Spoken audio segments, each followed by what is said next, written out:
We are a culture, a family of people who went through tragedy when it came to slavery, and it mentally messed up a lot of us. Mm-hmm. We have been calling for reparations for forever, but this isn't going to be a monetary situation about this question. This question is more of emotional, mental, and physical. Do we, the parents whom have given our children or cheated our children out of the lifestyle that they could have had, i.e., we were having our fun and not being responsible, not wearing protection, not caring about what could happen, and ruined our own families, having outside relationships when we were in relationships, or cheating on husbands and cheating on wives, and then our family has gotten split. Do we, as adults, owe our children reparations? Mm, damn. This is a tough question for me. Damn. I feel like you owe it to your children to love yourself. And I say that because when you love yourself, you're giving them like more than, monetary value. You're giving them a healed version of you that could change the way that they view things or that you're raising them. So I feel like people owe it to themselves to love themselves, but owe it to them like to their children to love themselves, because I just feel like you can parent them so much better, and I feel like they deserve that. I feel like a lot of our parents didn't love themselves when they were raising us, and you could tell. Like they projected the fuck out of that shit. And I don't think, cuz I just feel like at the same time you have to be happy before you can even give anybody anything, because I see a lot of parents that they're not happy, but they're just like working because they have to. But there's, yeah, like your kids are getting this and that, but are your kids seeing you happy? Or are you still miserable and talking shit to them and, like projecting? I feel like you owe it to your kids to love yourself, and you owe it to yourself just to be a healed version of yourself.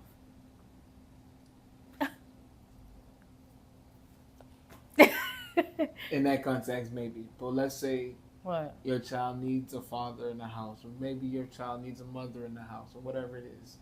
What you pour into that child.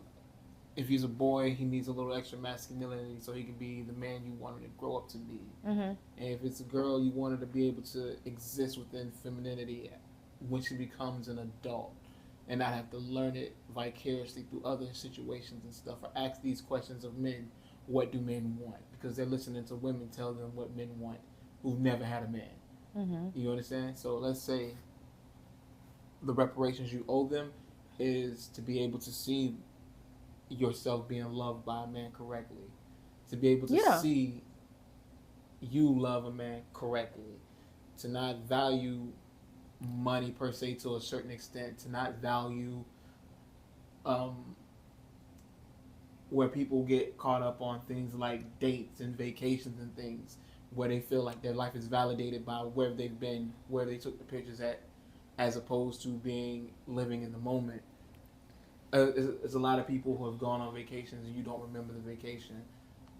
But I guarantee you, it's a lot of people who more time remember he kissed you that morning when you were crying. Right. He held your hand or But gave you a see, hug when it was the raining thing outside, and is, it reminds you of somebody. you to show your kids love, it doesn't always have to be romantic. Um, it doesn't have to be romantic. If the family structure was better, and I mean the aunts, the uncles, if we were really raising our kids with a village, you wouldn't need to show them love romantically. While, yeah, I don't feel like to, you don't owe anybody anything, but like I said, to love yourself. Because once you love yourself, love comes to you. Like love, love is everywhere. It's not just, you don't have to show your kids a romantic relationship to show them what love is. You know what I mean? So when they do get into these romantic relationships, they'll understand that you have to be a friend with that person as well. Like they'll know what love is just from being around love. You get what I mean? No. I don't think it necessarily has to be romantic. I don't think so. Um, I do think the family needs to step up more too, because I don't think it should just be the the person who had the baby. Okay, let's say they're separated. I don't think it's just his responsibility to step up. I feel like the uncles, where are the, you feel me? The uncles, the grandpa, where are the niggas at? Like, where are the niggas? You feel me? They see all this shit going on. Like, why is the family unit in general should be better with black families? It should just be better. Somebody should be there. Not saying like to fill in that void for that child to get what they need. Like, I don't understand that. Like, how they just see the mom doing everything and nobody's like, hey, come with me this weekend. Like, we're gonna do.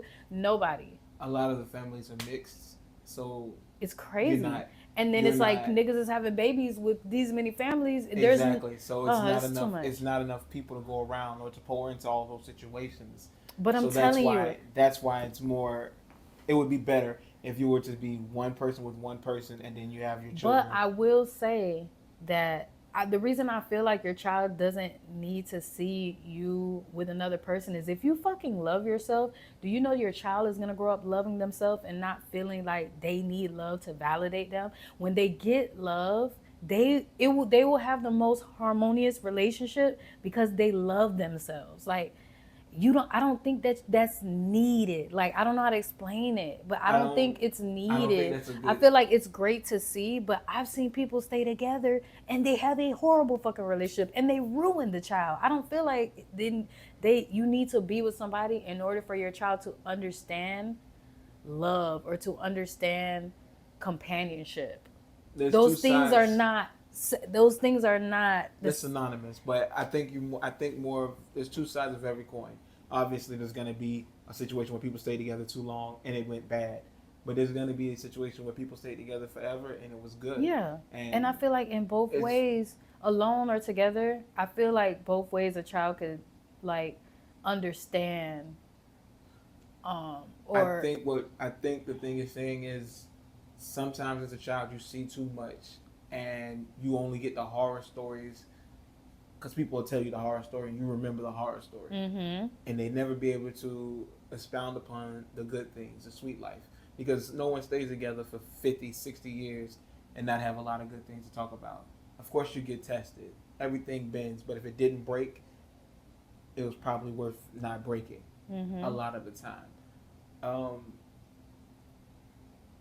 I think to love someone unconditionally, you have to be shown how to love someone unconditionally. It has to be something where you realize that these two people knew how to pour into each other in just the right amount. Someone was given 70 sometimes, another person was at 30, and then sometimes they got to 50-50, and other times someone could be at 10% and the other one's up 90. And they learned how to differentiate when someone needed something more so on this side and more so from that side. It's a hard way to live, to just love yourself and figure out how to love someone else correctly, because loving you it's not is easy because you are it's not though. and you are and you would think that loving yourself is easy, but that shit is hard. You're your own worst critic. You're your own. You picked up on so much, like, well, me speaking for myself and other adults, you picked up on so much trauma that you don't feel worthy. It's actually really hard to start loving yourself after you've just been taught not to all this time. That's like bad. you That's know by bad. the like the things your stuff, mom though. would say, or the things your dad would say, oh, you're not good enough, or you're not doing this right, you're not doing that right. Like the past relationships, like everything in the world is telling you you are not good enough. Loving yourself is probably hard as fuck. Like, I'm not gonna lie, that shit is so hard. Like, down to your body, down to everything, you are constantly being told you're not enough.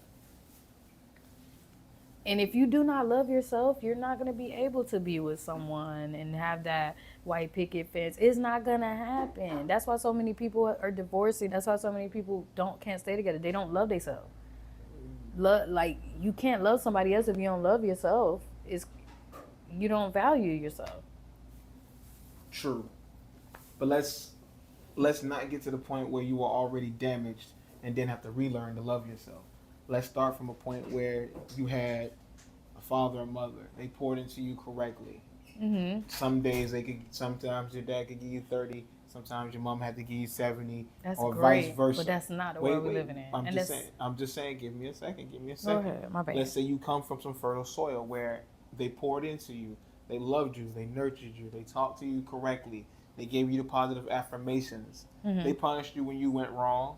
Like anytime you wanted to go have big fun in Baltimore, Claire came downstairs to let you know it was big fun in Baltimore. You got the point. Now, as you become an adult and you get to see how they loved each other through you doing bad, them going through it. Sometimes they had enough money to pay all the bills before it was due.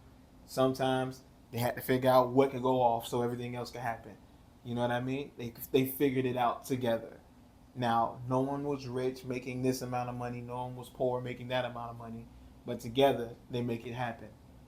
And when people say you go 50-50, you go 50-50 on life. It's not a monetary thing. It's a some days I need you to Yeah. cook, some days I need you to take out the trash. Sometimes I'm going to pump the gas, sometimes I might need you to pump the gas. Mhm. You know what I mean? It's 50-50 in all things, not Mhm. 50-50 in just this one aspect of life. So if you watch somebody who was able to deal with someone else's bipolar disorder, you watch somebody who was able to deal with someone who had sleep apnea and had to go turn them over in the middle of the night, or you watch this person love this woman through her battles with alopecia, her battles with not feeling beautiful to the world's aspect, because Instagram has a million models, a million people who fit everyone's eye test, and you don't fit that eye test. I feel But like this what you're man saying loves is you. like He's telling you a love. two parent home would produce like better children. No, I'm not saying that. A two-parent home could probably produce the same serial killer Yeah, as I as was the about to one say, as the one-person home. What I'm saying it just is, really depends. what I'm It's saying is, situational. what I'm saying is, if I'm a man and I'm stressed out and I don't have enough, if I only have 10% today to pour into this person, Yeah, it would help me if my woman was there. She had that's a 90%. companionship. That's how it's Right. supposed to be. If I if my woman only has 10% to pour into the child, that day she needs a bottle. That day she needs a glass of wine and a shower and what else. Let me go run the water for her while I pour Mhm. my 50, 60, 70% into this child. Because whatever you don't have that day, I can have. Whatever you don't have tomorrow, or whatever I don't have tomorrow, hopefully you'll have. And if we both are at 40%, whatever it may be, you know what I mean? And we had to give 20 to the child, we figured it out. Mhm. Yeah. So essentially, it's just to have something come from fertile soil, you have to have something to pour into it, and one person may not always have that. Yeah. So you're giving a person a better chance when it's two people, and then if they have Mhm. grandparents, you got four people, But that's what I'm and if you saying. have Like, there's uncles and it's cousins and supposed to so be on a and so forth. village to raise a child, but everybody's so segregated now in their own world. Nobody's thinking about the future generations, or everybody's just for all for themselves Yeah. and on their phone, and that's it. It's just I don't know. Well, my child's an only child, so it's a little different for him. He's gonna have to figure it out. He's not gonna have any brothers or sisters to auntie want to come put uncle want to. It's not happening. So essentially, he's got to figure it out on his own. But everybody's not like that. You Yeah. gotta. Hmm. Some people only have what they have. Right. That's what I'm saying. I feel like it's just nowadays a two parent home is rare, and the best thing you could do is love yourself. Like that's the best. What you gonna do? Like what you gonna do? I'm not going to intentionally go look for somebody to make my kids happy. I have to be happy in that relationship. Because if I'm not happy, the kid's not gonna be happy anyway, whether I'm with somebody or not. You know what I mean? Like this is gonna be a bad relationship. Like because I'm doing this for y'all, so I'm staying miserable or I'm staying with I'm settling because so the kids can have an example. Nah. Nowadays it's like it don't even matter. Like women can be independent and like do their own thing without a companion, and sometimes it's better off. I tried the two parent home. It was horrible. It's fucking horrible. It was really bad. Like trying to manage a relationship and manage children is a lot, especially when like it's just not picture perfect, especially when you're doing it to the wrong person. Let me say that. With the wrong person, it's more detrimental to the kids. Like, yeah, I'd rather them see me by my damn self than see me, I don't know, in it with some loser. I don't know. Because now I'm showing them it's okay to be with a loser who treats you this. I feel like that's very situational. Like, that's not something you can, like, put to the majority because it's like, it just depends. Like, So luck of the draw, damned if you do, damned if you right. No, literally. Literally. Literally. don't. I can respect that response. It's hard to figure out who you need to be with. Yeah. I wouldn't say it's hard. I feel like my Miami is different. Like, everything about Miami is different, so I can't compare it to anywhere else. Cause it's full of scammers. It's full of like people trying to get over, take advantage, manipulate. So dating is horrible. Dating with kids is even like, it's just like, I'm not introducing you to my kids. Like, I don't freaking know you. It's a lot. So basically, it's a lot of broken souls attracting broken souls. Really. And they're just hurting people. They don't even know what the fuck to do. Everybody lost in this bitch. I feel like other places, like other states, they have a little bit more structure. Like even though the men, they still ain't shit, it's like they're nice about it. Like, they're nicer about it. Or they're just more like cordial. Like, I don't know how to explain it, but the kids probably won't see anything. You feel me? Like, I don't know. They have a little decorum. Miami is just very toxic. You got to be very careful about who you're letting into your home with your children. Like, you got to do your research. You got to be with that person for like a couple of years. Boy, I don't know. I'm not bringing on. Nah, they'll be all right. So glad I'm not dating in Miami. Whew. That's a whole nother topic. Dating in Miami. Oh my God, trauma. Thank you, Jane. Trauma. We're just gonna end this for the City Boy Syndicate. Oh, God. Tell people where to find you. You can find me on Instagram, TikTok, Facebook, Jane, JANEDO0E. Yeah, you can find me on all platforms. Straight up, my shit. Oh no, I'm just kidding. But my music is on all platforms. I'm embarrassing. Yeah. Where else? Yeah, that's pretty much it. City girls, we up. Fuck them.